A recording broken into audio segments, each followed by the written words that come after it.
En el marco de la Jornada Nacional en Defensa de la Educación Pública, las secciones 26 y 52 del Sindicato Nacional de Trabajadores de la Educación invitaron a la ciudadanía potosina al panel sobre la reforma educativa. Un debate con distintas visiones, pero un objetivo en común: la calidad de la educación. Damos la más cordial de las bienvenidas a todos ustedes, padres de familia, académicos, intelectuales, políticos, servidores públicos, medios de comunicación y sociedad en general, a este panel sobre la reforma educativa, en el marco de la Jornada Nacional por la Defensa de la Escuela Pública y sus maestros.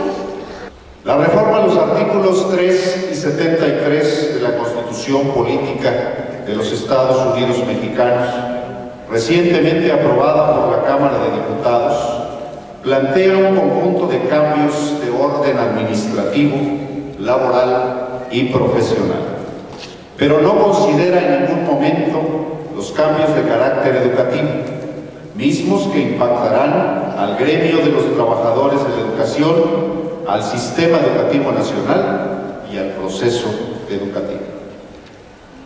Aunado a lo anterior, en los últimos años, diversos grupos con intereses particulares han sostenido, a través de los medios de comunicación, una campaña sistemática de desacreditación del Sindicato Nacional de Trabajadores de la Educación y el Magisterio, dañando la reputación y la imagen de todos los que formamos parte de esta gran organización de trabajadores.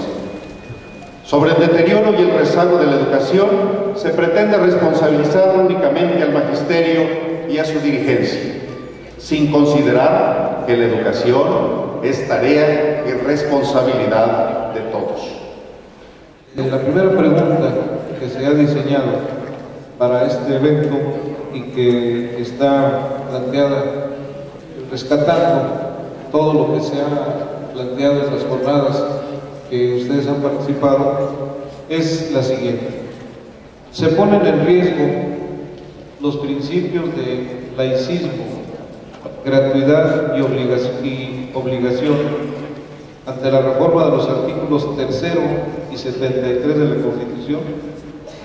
Yo no considero que se afecte el laicismo ni la obligatoriedad de la educación. Por el contrario, creo que queda muy claro desde el documento al que hago referencia la importancia de la Rectoría del Estado mexicano en cuestiones de educación y que garantizarán la obligatoriedad, la gratuidad y la laicidad de nuestros procesos educativos. Creo que los padres de familia y los maestros sabemos que hace mucho tiempo la gratuidad de la educación no se da en el sentido como está marcado en la ley, o no es tal. La infraestructura de una escuela y su funcionalidad depende del trabajo del director y del trabajo de los maestros y del apoyo de los padres de familia. Entonces, si de verdad se cumpliera como está planteado en la ley, pues ya sería algo novedoso.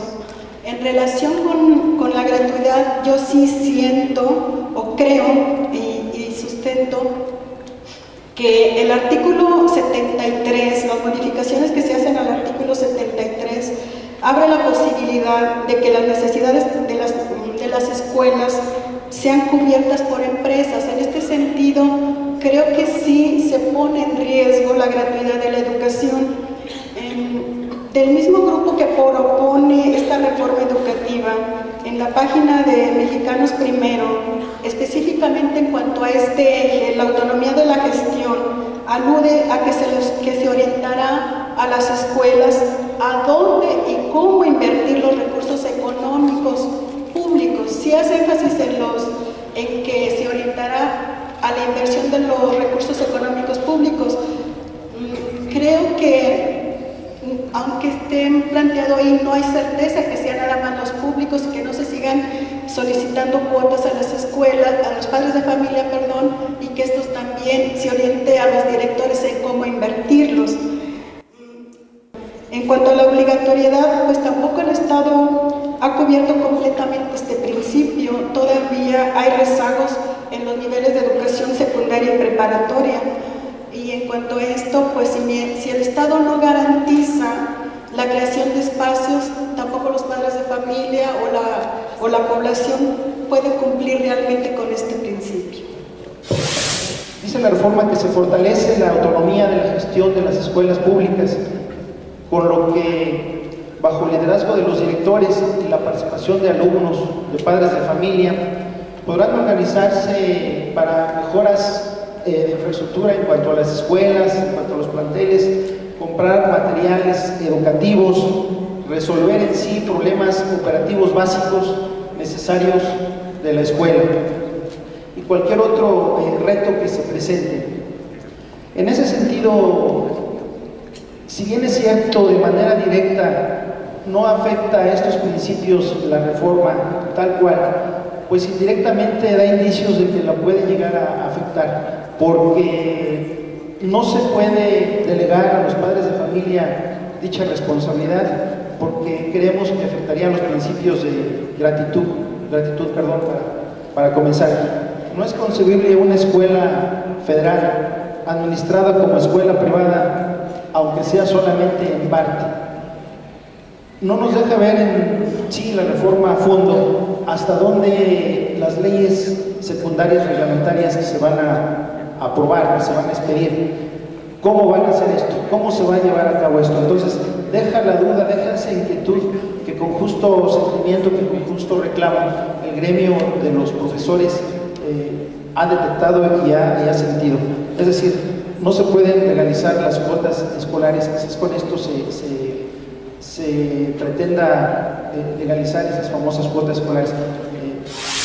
Yo no veo que en ningún momento esta reforma pueda atentar contra la laicidad y contra la gratuidad de la educación, que especificado está en el artículo 3º constitucional que el Estado debe de dar de forma gratuita. También puedo comentarles que recientemente se reformó el artículo 40 constitucional, en donde se agrega que el Estado mexicano es un Estado laico, con lo cual la laicidad de la educación yo siento que está garantizada. Lo primero que les quiero decir es expresarles mi felicitación por este ejercicio dialógico y de expresión de libertades sin miedos y sin temores, a pesar de que los poderes políticos y económicos están desatando su ofensiva en contra de este ejercicio que ustedes hacen de manera muy libre y plena de valor. Ya hemos visto cómo a través de muchos espacios mediáticos, en prensa, en radio, en televisión, algunos moneros malintencionados y que les faltó seguramente ir a la escuela pública, están emitiendo juicios equivocados acerca de esta lucha. Esto que hoy nos convoca es precisamente la defensa que hoy hacemos de ese espíritu revolucionario que parecería que algunos ya quisieran que se acabara de este país, pero que aquí vemos cómo sigue palpitando el espíritu revolucionario. Sin duda alguna, lo que sucedió con este desafortunado y mal llamado Pacto por México fue un acto irresponsable para las y los mexicanos que hoy vivimos en la pobreza. 30 años de neoliberalismo han dado al país generaciones de mexicanas y de mexicanos hundidos en la más terrible pobreza. Hoy vivimos un gran drama que es necesario resolver y que no lo va a resolver este hipócrita Pacto por México. Si verdaderamente se tuviera una vocación nacionalista mexicana, una verdadera vocación por sacar de la miseria y de la postración a las y a los mexicanos, no había necesidad de apresurar dos reformas que ya han sucedido y que nos afectan, la laboral y la de la educación. De manera hipócrita se sigue conservando este precepto de la laicidad de la educación en el artículo 3º, no se modificó. Sin embargo, sí se modifica el artículo 73 al incluir una así llamada autonomía de gestión a las escuelas y decide además llamarles a los directores de las escuelas líderes de los planteles. ¿Qué planteles tienen los profesores y las profesoras? ¿Qué planteles tiene la sociedad mexicana? Ojalá los diputados y las diputadas que promulgaron esta ley se hubieran asomado primero a ver las condiciones de nuestros escuelas. Tenemos escuelas sin agua, sin baños, sin pizarrones, sin pupitres, sin energía eléctrica. Para mí, esta mamarrachada sí afecta el espíritu del laicismo, de gratuidad y de obligatoriedad de la educación mexicana que nos heredó el constituyente del 17.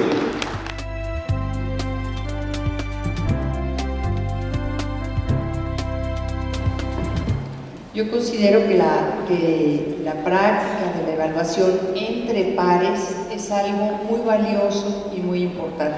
No se trata de que vengan gente de otros lados, la evaluación tiene que ser entre pares, o sea, gente que conozca a fondo las tareas de los docentes, las preocupaciones, las circunstancias, precisamente para que no vaya a haber sesgos que no tienen nada que ver con nosotros. Y en ese sentido yo sí creo que sería sumamente importante, porque además lo que es la promoción y la promoción de los profesionales de la educación, de ustedes, los docentes, tiene que ser una evaluación justa. Entonces, en este sentido, yo creo que tenemos todo en las manos para que esta reforma educativa sea una reforma realmente que incida y que ayude a una mejor, a elevar la calidad de la educación, o por el contrario, también podemos jugar en contra y que esta reforma sea lesiva a los intereses de los profesores del país, de nuestros niños, de nuestros jóvenes, de nuestras familias. En relación con esta pregunta voy a referirme específicamente a idoneidad de los docentes. Aparece en el texto del artículo 3º. El término idoneidad de los docentes es un término de finales del siglo XIX y principios del siglo XX. Se refería específicamente al ingreso de los profesores y a las características que deberían de tener para ingresar a una escuela normal. En Argentina se refería específicamente hasta las características físicas, o sea que no tuvieran defectos que provocaran irrisión en los alumnos o cuestiones de ese tipo. Por supuesto, también se tenía que garantizar las cualidades morales. Entonces, en relación con esto, a mí este término me preocupa. Era un tipo de concepción diferente, era la concepción del maestro como apóstol y no como profesionista por el que estamos pugnando ahora. A una costa de una vida digna, los maestros se sacrificaban en ese momento por otorgar educación. Creo que también este término de idoneidad de los docentes es un atentado al derecho que tienen los ciudadanos de elegir una profesión sin que otros determinen si se es idóneo o no para desempeñarla. Idóneo se define como adecuado o conveniente o especialmente para desempeñar una función o una actividad.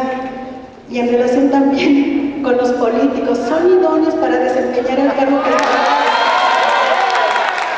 creo que la subjetividad del término propicia cuestionamientos por sí mismo. ¿Quién determinará y con base en qué criterios el significado de que un maestro sea idóneo o no? ¿Qué garantiza que los docentes y directivos idóneos permanezcan en un sistema educativo que los hace casi los únicos responsables de la calidad de la educación? En caso de que ingresen a la carrera docente, el gobierno se compromete a conservar esa idoneidad. ¿Cómo? Si la actualización de los maestros no es un tema nuevo y en cada reforma, o cuando menos las dos que he vivido, esta acción solamente es una simulación.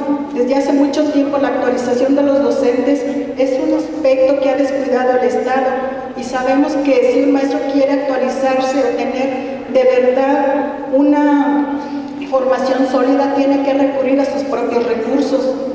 Que los maestros no idóneos dejen el magisterio puede propiciar que las escuelas se formen grupos numerosos que en ningún momento podrá garantizar la calidad educativa. Si los maestros idóneos se van por no tener unas condiciones laborales idóneas, también el gobierno recurrirá a docentes no calificados que tampoco redundará en la calidad de la educación.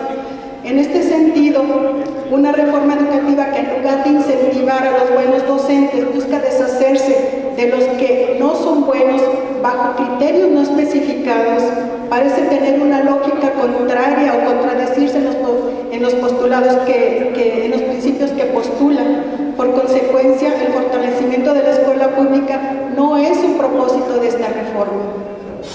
De lo que conocemos hasta hoy, el ingreso al servicio docente y a la promoción a cargos con funciones de dirección o de supervisión en la educación básica y media superior se llevará a cabo mediante concursos en los que serán elegidos quienes mayores conocimientos y capacidades demuestren, reza la reforma.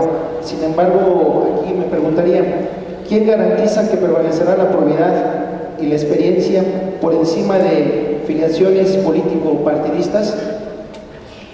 Nada nos garantiza hasta el día de hoy que la reforma venga en ese sentido. Esta evaluación obligatoria y periódica a todos los maestros del país para el ingreso, la promoción, el reconocimiento y la permanencia en su puesto, habría que ver cómo vienen diseñadas las leyes secundarias para su aplicación y que no se eleve a rango constitucional el poder desplazar a un maestro de su plaza, de una plaza que mucho trabajo le ha costado. Tendría que ser necesariamente una reforma educativa integral, sí encaminada a elevar la calidad educativa, sí encaminada a establecer un servicio de carrera, pero respetando en todo momento los derechos ya logrados por los profesores, que atienda los problemas de infraestructura también, que no los deje de lado, que atienda aquellas zonas urbanas, sobre las carencias que presentan, que atienda los problemas en las zonas rurales, en las escuelas que existen en las zonas rurales, que atienda los problemas de los profesores que existen en aquellos lugares más alejados de nuestro estado, etcétera, que atienda verdaderamente la reivindicación del docente, y así lograremos una mejor justicia laboral, aunado a un docente más profesional, pero manteniendo intactos sus derechos laborales. Yo considero que sí se fortalece la escuela pública, y les voy a decir por qué. Primero, se invita o se involucra ya de forma, se eleva a rango constitucional la involucración de los padres de familia para determinar los planes y programas de estudio en la educación. La educación de nuestros hijos, de los niños de México, no solamente depende de los profesores. Acuérdense que para que una persona pueda ser un buen ciudadano, primero, debe de estar formado y segundo, debe de estar educado. Y esa labor de formación y de educación no nada más recae en los profesores. Los padres de familia tienen una gran parte fundamental en todo esto. Así es de que el permitirles a que los padres de familia se involucren en determinar los planes de estudio y de trabajo de las escuelas, yo lo considero una parte muy importante.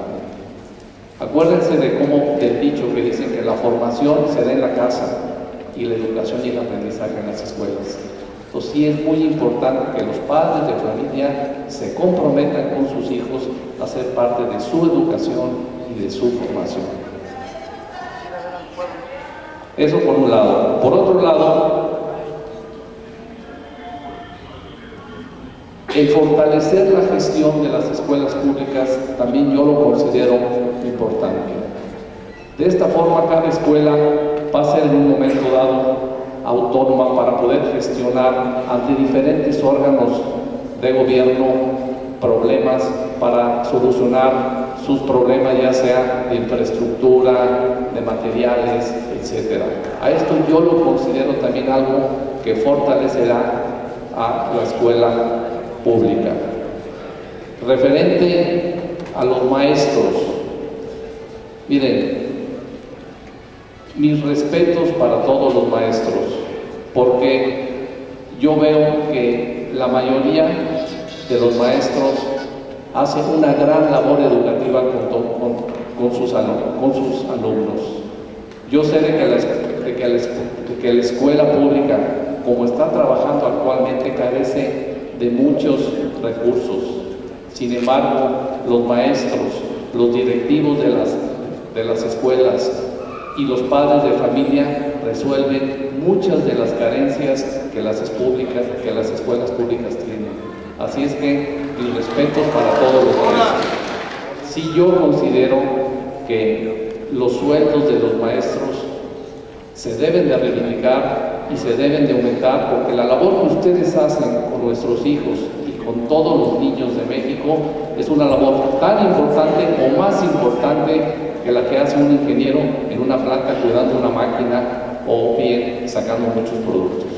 Entonces, yo considero que esta reforma, con los compromisos que está adquiriendo el Estado de ser el que va a administrar y va a suministrar a la escuela pública de todo lo que se refiere a infraestructura, materiales, etcétera, sí va a fortalecer la escuela pública, y yo espero que también se reivindique el sueldo y las prestaciones de los maestros. El artículo 3 constitucional, como ha quedado, y leo textual, para hablar sobre documento y no sobre ocurrencia, dice: el Ejecutivo Federal determinará los planes y programas de estudio de la educación preescolar, primaria, secundaria y normal para toda la República.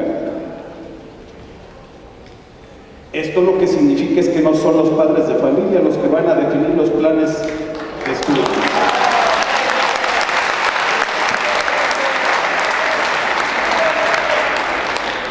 Yo en realidad, como profesor crítico de la Universidad Pedagógica Nacional, desearía que cada escuela gozara de total autonomía, pero eso también es motivo de una reflexión y un debate en el que todas y todos los implicados en el campo tendríamos que participar, y no solamente a golpe de mallete ordenar una ley o un decreto.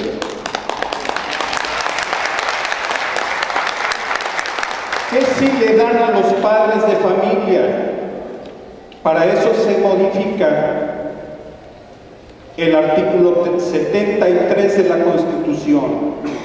Y leo textual: fortalecer la autonomía de gestión de las escuelas ante los órdenes de gobierno que corresponda, con el objetivo de mejorar su infraestructura, comprar materiales educativos, resolver problemas de operación básicos y propiciar condiciones de participación para que alumnos, maestros y padres de familia, bajo el liderazgo del director, se involucren en la resolución de los retos que cada escuela enfrenta. Es decir, yo, presidente de la República, con mi Junta de Notables, voy a definir los planes y contenidos de estudio que tú, profesor, trabajarás en el aula, y te tendrás que someter a ellos, puesto que si no lo haces, el Instituto Nacional de Evaluación va a llegar sobre tu cabeza y te la va a cortar. Y ahora viene la sinvergüenzada, este acto canalla del Estado y de sus acólitos. Pero tú, director, serás el responsable, junto con toda esa masa de padres y madres de familia empobrecidos, de las condiciones en las que está tu escuela. El Estado lo que está confesándonos en esta reforma es que no se va a hacer más cargo de nuestras escuelas de pobres, es que deberán de ser ahora los pobres entre los pobres los que van a tener que hacerse cargo del financiamiento, de la construcción, de la reparación y hasta la compra de los productos más elementales de limpieza como el FAP.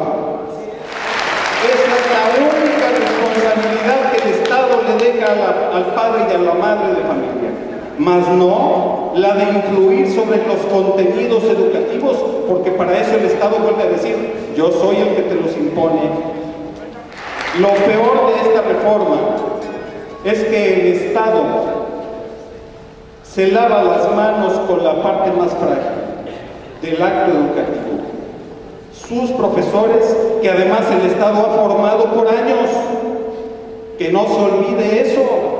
El Estado ha tenido el monopolio de la formación y de la contratación de las maestras y de los maestros, lo cual significaría entonces que en este momento es el propio Estado el que se está reprobando a sí mismo. La educación mexicana no es mala, lo que es malo es el Estado y el gobierno, son sus políticos que lo gobiernan. ¿Cómo reconoce el Estado la participación de la sociedad mexicana y los egresados de la escuela pública, que hoy son la actual fuerza profesional, social, política y cultural de México? Pues los está menospreciando. Si ya la justificación de esta supuesta reforma es de que la educación mexicana es pésima y que todos los mexicanos estamos mal, pues entonces el Estado lo que está emitiendo es un juicio que descalifica a todos los egresados de las escuelas públicas, que somos millones en este país. En la zona industrial, lo que trabajan son cuadros desde obreros hasta técnicos muy calificados y profesionales, egresados de escuelas públicas.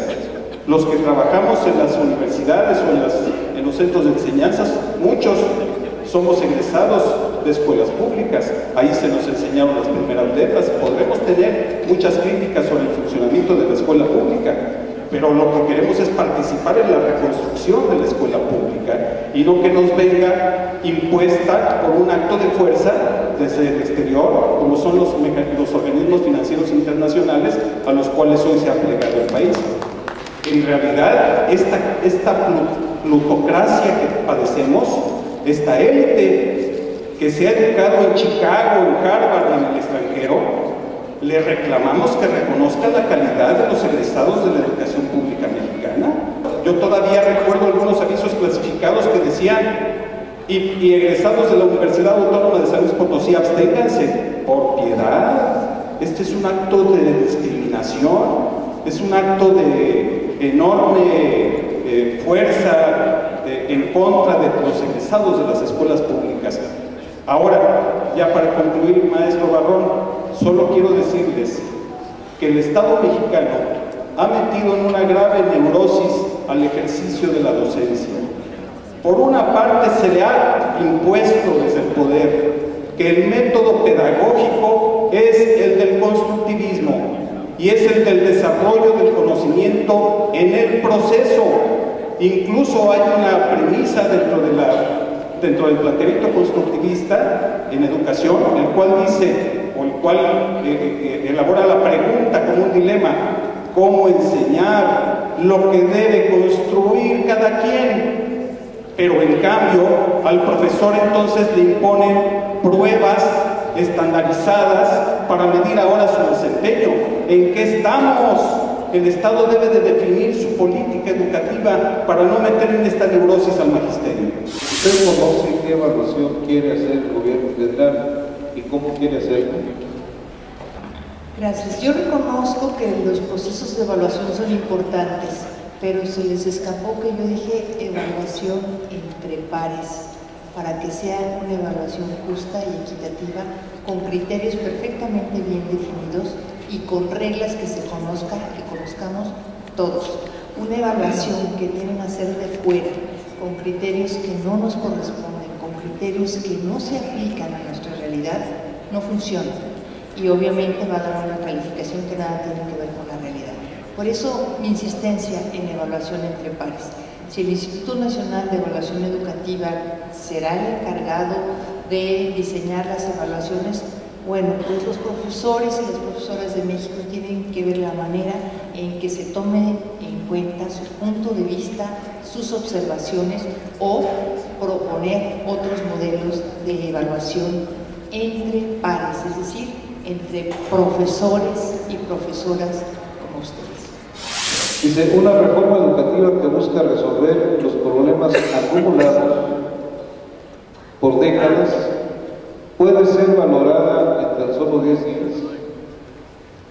Dice, hubiera sido importante explicar, comentar y ver los alcances de una reforma antes de aprobarla, y después pareciera que se hace uso de la frase, primero dispara y después averigua. Lo que no se mide, no se mejora. En el caso de que la reforma educativa tiene un fin principal, que es mejorar la calidad educativa, y yo creo que en eso todos deberíamos de coincidir. el tener una educación de mejor calidad no nos perjudica a nadie, al contrario, nos va a beneficiar a todos. Entonces yo creo que ese es el fondo, ese es lo más importante de esta reforma educativa, mejorar la calidad de nuestra educación, lo cual va a ser benéfico tanto para los maestros como para los alumnos. ¿Cuál es la diferencia entre servicio de carrera y servicio docente? Yo creo que la reforma educativa que hoy estamos analizando le falta. El país necesita tener una reforma educativa de fondo, una reforma integral, que contemple desde la educación preescolar hasta el posgrado. Una reforma no solo de efecto, sino también de fondo, que atienda la problemática de la infraestructura, cursos a docentes, calidad de los planes, programas educativos. Y entonces sí, una evaluación de nuestras instituciones. Ese servicio de carrera tiene que respetar a todos los profesores, el tiempo, la antigüedad, los logros que han estado alcanzando, y que esta reforma no venga a ser un pretexto para dejarlos de lado, que no se eleve a grado constitucional la posibilidad de quitarles a ustedes ese servicio de carrera, ese logro que han venido a lo largo de los años y con mucho esfuerzo además llegado para que un día se reforme, venga una ley secundaria en la Constitución y diga que si no pasas determinados estándares o determinados exámenes vas a dejar de ser maestro de la noche a la mañana, vas a dejar de impartir la cátedra a tus alumnos. Entonces debe de implementarse un servicio de carrera donde se reconozca a los maestros más capacitados, donde se reconozca a los maestros más comprometidos, donde se reconozca a los maestros sus habilidades, y que todo este logro no se venga al traste, no se caiga por algunos intereses políticos o alguna reforma mal aplicada o por algunas personas que los van a evaluar, que quién sabe qué instrucciones existan de fondo. Se pretende evaluar de la misma manera a un maestro de la capital que a un maestro que camina 5 kilómetros diarios para dar clase en una comunidad indígena. El Estado garantizará la calidad de la educación obligatoria de manera que los materiales y métodos educativos, la organización escolar, la infraestructura educativa y la idoneidad de los docentes y los directivos garanticen el máximo logro de aprendizaje de los educandos. Sabemos que hemos transitado de materiales y métodos educativos, entonces estamos escuchando un lenguaje también de principios del siglo pasado. Estamos transitando y estamos hablando ya de educación por competencias, de secuencias didácticas, de inmersiones temáticas, ya no de métodos. Entonces la preocupación propia es que quienes elaboran esto tienen el conocimiento sobre esto, sobre el ámbito educativo. Creo es algo que los maestros tendrían que preocuparnos. Son evidentes las diferencias entre un maestro de la capital y las dificultades de un maestro rural, desde el traslado a su comunidad, desde las dificultades que tienen en la misma aula de sentar a 2 o 3 niños porque faltan mesabancos, de la falta de pizarrones, de la falta de energía eléctrica, de que los programas y planes de estudio están desfasados, porque se les pide que a los niños de primer año tengan correo electrónico cuando ni siquiera hay electricidad, y se aplica un solo examen para los 2 tipos de niños. Creo que el problema en la educación de nuestro país, y que estoy de acuerdo que es, digamos, está dictada internacionalmente, pero lo que se desconoce, o la palabra que tendríamos que analizar, es la estandarización.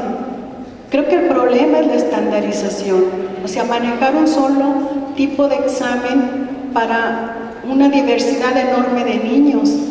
Que se abriera esta autonomía, cuando menos, si no en los planes y programas de estudio, cuando menos sí en la autonomía para los maestros de la aplicación de otro tipo de metodología, y no tratar de centrarse en que todo sea completamente dirigido independientemente de la diversidad de los estudiantes. Un ejercicio enriquecedor, un ejercicio extraordinario de transparencia, pluralidad y verticalidad por cada uno de los panelistas, a los cuales les agradecemos sus conceptos que sin duda fortalecen la categoría de pensamiento que se pretende rescatar en estas jornadas de defensa de la escuela pública. Quiero agradecerles a nombre del comité organizador esta importante colaboración que hacen con la escuela pública, para con los maestros y sobre todo para elevar la calidad de la educación en San Luis Potosí. Gracias y gracias a ustedes por su colaboración. Sin duda alguna ha sido un ejercicio pleno de visión de futuro. Este panel tiene como objeto fortalecer con las distintas visiones, posicionamientos, ideas y propuestas la lucha que ha emprendido el Sindicato Nacional de Trabajadores de la Educación. Por tanto, el día de hoy me parece que el debate ha sido muy fructífero y, reitero, enriquece nuestra lucha. Lo que aquí se ha expresado en todos los sentidos tiene distintas concepciones, tiene distintas visiones, pero aquí también se ha dicho con mucha puntualidad, el objetivo común es la calidad educativa. Pero no será así en medida en que solamente lo hagamos de manera parcial. La defensa de la escuela pública no es de ninguna forma un pleito entre el sindicato y el gobierno. La defensa de la escuela pública es la defensa que han emprendido los maestros y las maestras por un patrimonio del pueblo, que es la educación. La escuela pública, donde se forman la inmensa mayoría de los mexicanos que todos los días le dan patria a este país y a su entidad. Por eso, quien quiera verlo así, en otro sentido, miente rotundamente. No es un pleito del sindicato contra el gobierno, es una lucha constante y permanente que hemos hecho desde siempre los maestros y las maestras por defender este patrimonio del pueblo, que es la educación pública. De manera muy especial, desde el sindicato apreciamos que hay elementos de reforma que deben ser revisados, que deben ser aterrizados adecuadamente en los marcos normativos siguientes, para que de ninguna forma pueda quedar algún derecho del tipo que sea lastimado, pueda quedar en condiciones de desventaja. Que somos los primeros en decir, nos evaluamos, los primeros en decir que se concursen las plazas y que sean los mejores. Hemos estado siempre abiertos a que seamos mejores, y lo hemos firmado en el pasado.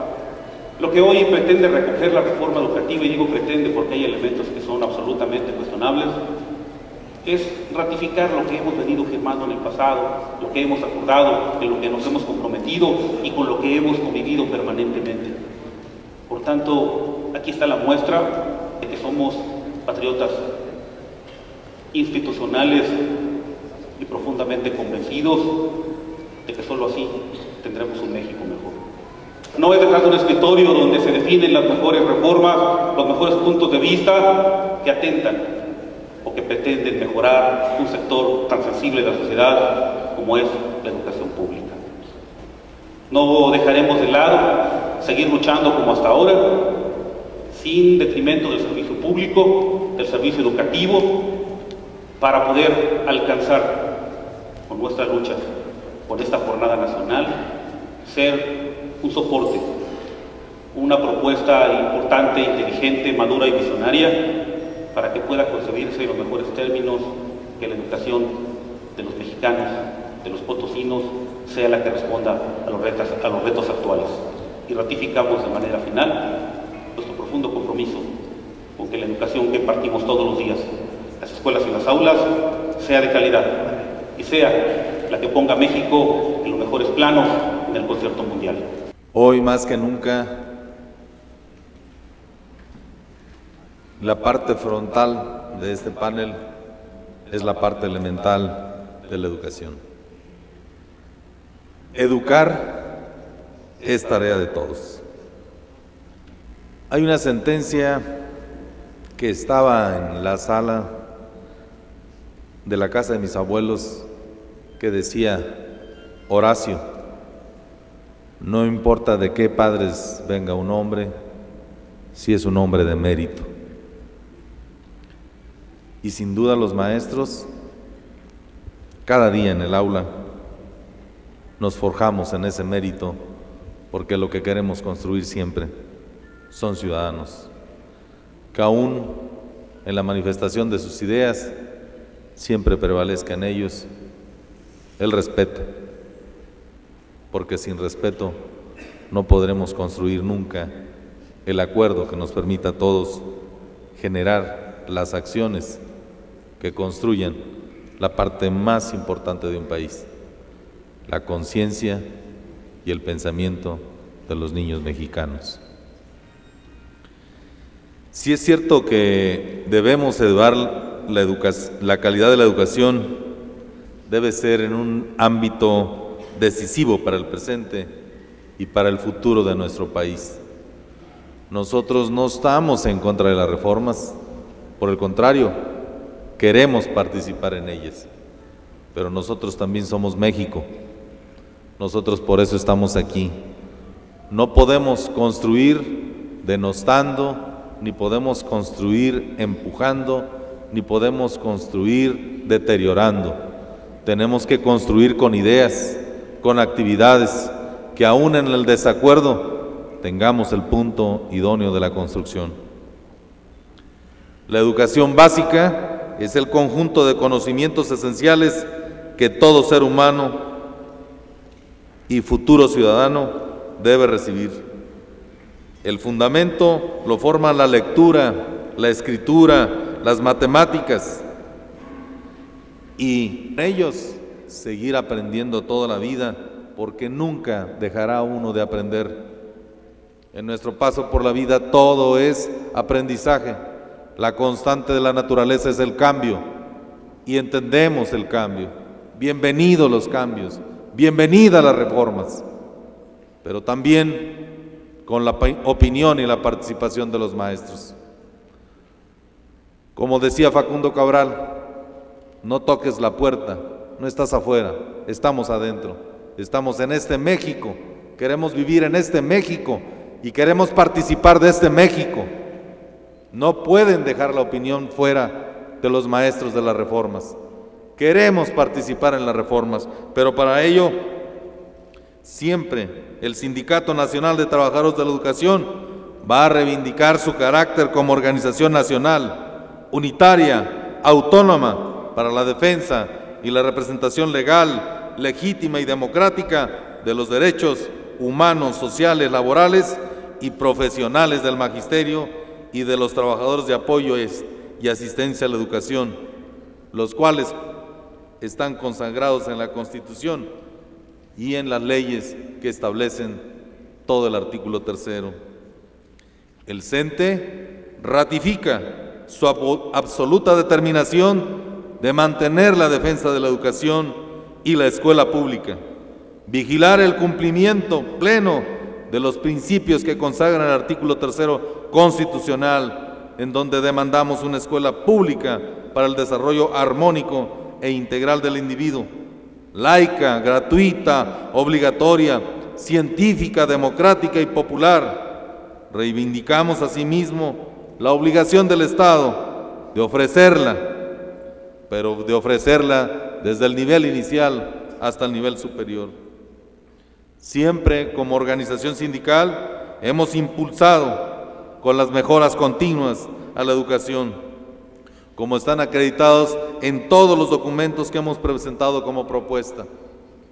Desde 1992 a la fecha, jamás hemos dejado de estar presentes en ningún foro, en ningún congreso, en ningún espacio en donde se plantee que la educación es el patrimonio que México tiene para que como un factor de movilidad social le entreguemos la equidad, pero sobre todo el desarrollo de las personas para que vivamos de manera armónica.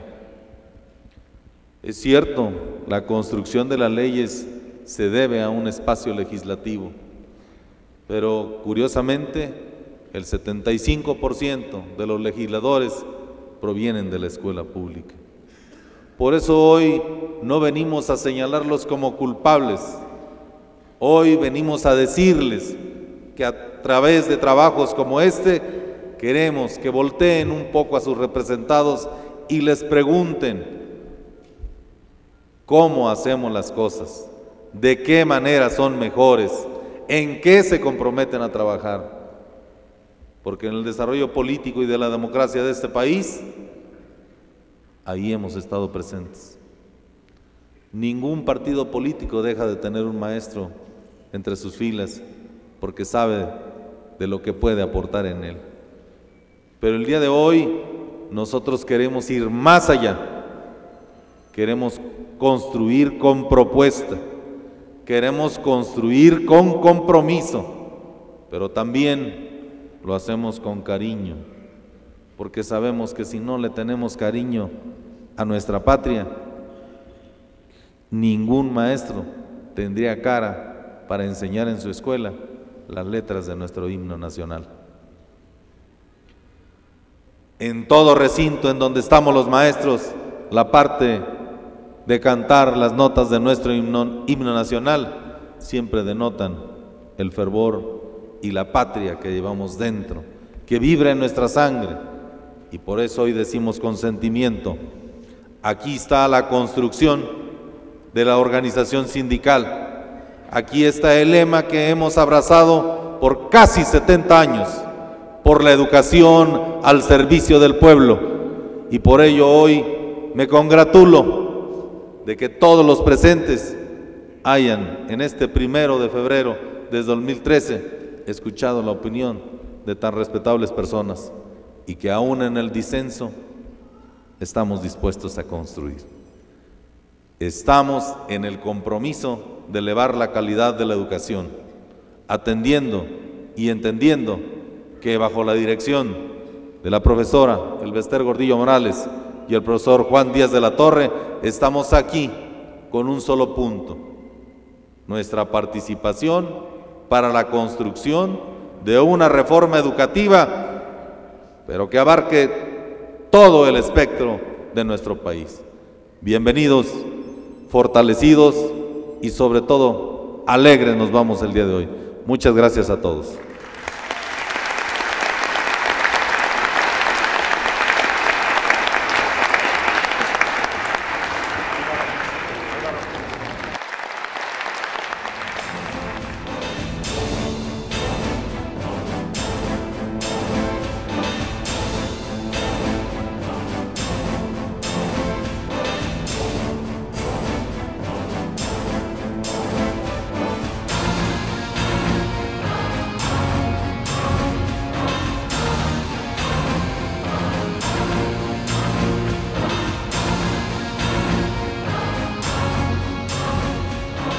Jornada Nacional por la defensa de la escuela pública y sus maestros.